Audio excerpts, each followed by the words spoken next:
Hey, welcome to Weld.com. I'm Bob Moffatt.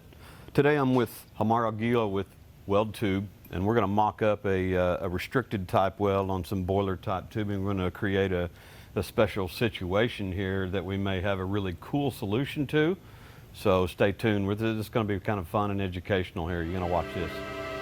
Oh man, what we got here? We got a little restriction. Yes. Got a little mock-up. What do we got going on here?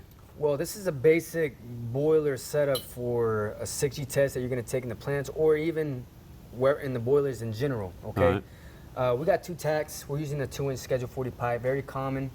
We're using the Dynasty 280 right over there. We're running around 85 amps, and I'm literally going to just do a root pass. Okay, backfeeding method, no landing. But the TIG torch that I'm using here, occasionally I like to keep my cup a little bit smaller. I have a number 6 cup on here.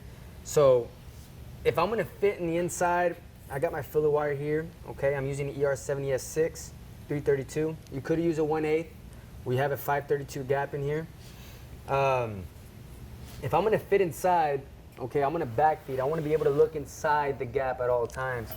All right, that's the ideal. Now, if your cup is too big, and now a lot of people have been asking me questions on this, well, how do I fit the TIG torch inside? How do I adapt to there? There's solutions for that, okay? And the first thing I would recommend is the cup.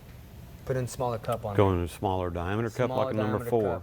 Okay, but it may not be the cup itself. I mean, right now you got like a 17 series torch on there, right? You also, I mean, we've got you set up with the valve. You're going manual. You're going lift arc on the machine. Yes, sir. You got a flex neck. Does the flex help any? Does that kind of get in there better? It does. It does get in there a little You're bit better. still, I mean, this, you know, you talk about restriction. I mean, that still, that's a problem, but you'll still get into tighter spots than that, right? We get into tighter spots. This is 1.5 inches apart, you know, so sometimes it might be 1 inch, it might be 3/4, it might be a 1/2 inch, all right? But most of the time, the flex head will work, will help you, but I feel like if you have a smaller cup and a back cap, it's smaller as well, it would help you out a lot more. So. Okay. Well, having heard all that, there may be something beyond that might help you out. What's that, brother? You got anything for me? Got a modular TIG kit over here. So we've got that 150 amp torch. Okay, but we've got a series of heads. Okay, we've got the angled head, got straight.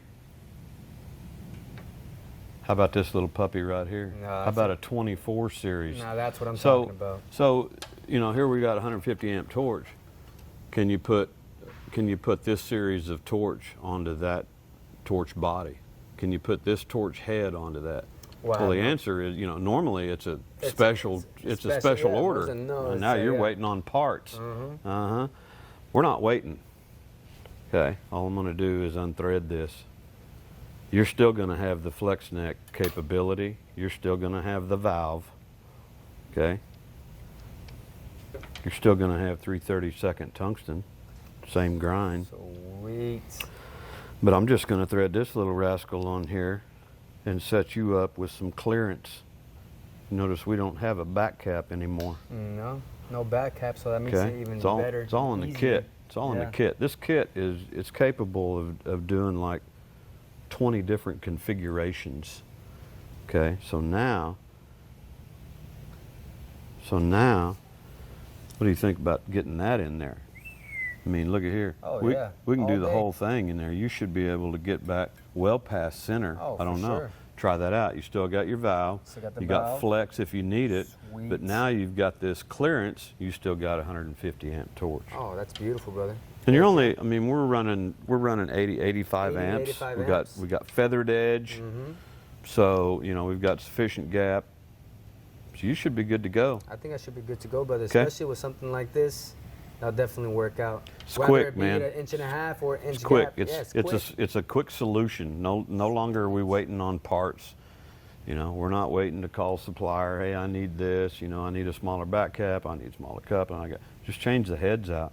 You know, you can shorten that up, get rid of that flex neck.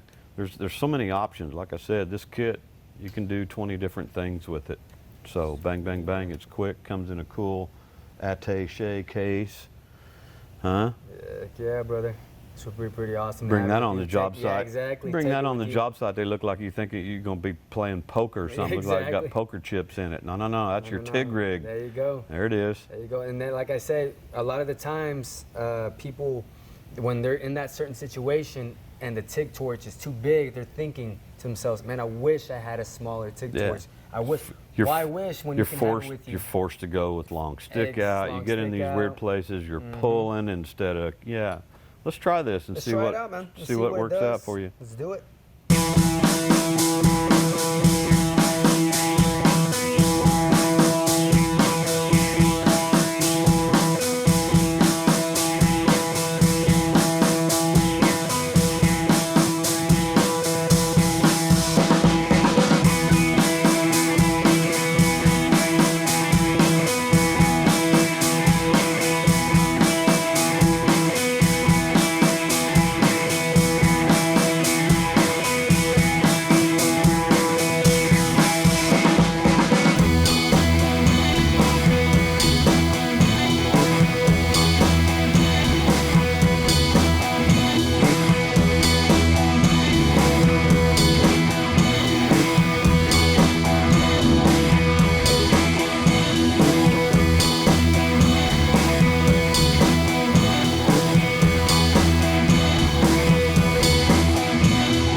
What happened there? You sweat that one out? Yes, sir. Yes, sir. It was Kind fun. of It was fun.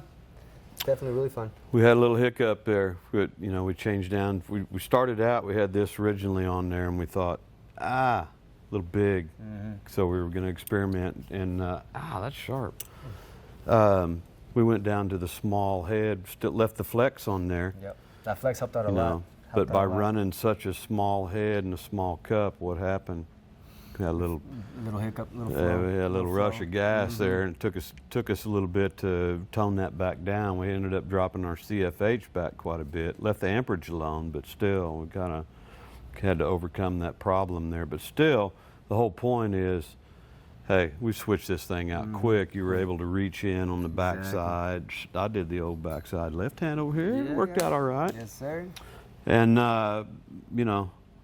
that small head was a quick change out versus trying to get tooling and work with a bunch of other stuff there. So, But let me tell you what, Bob, it's in there. It's in there. yeah.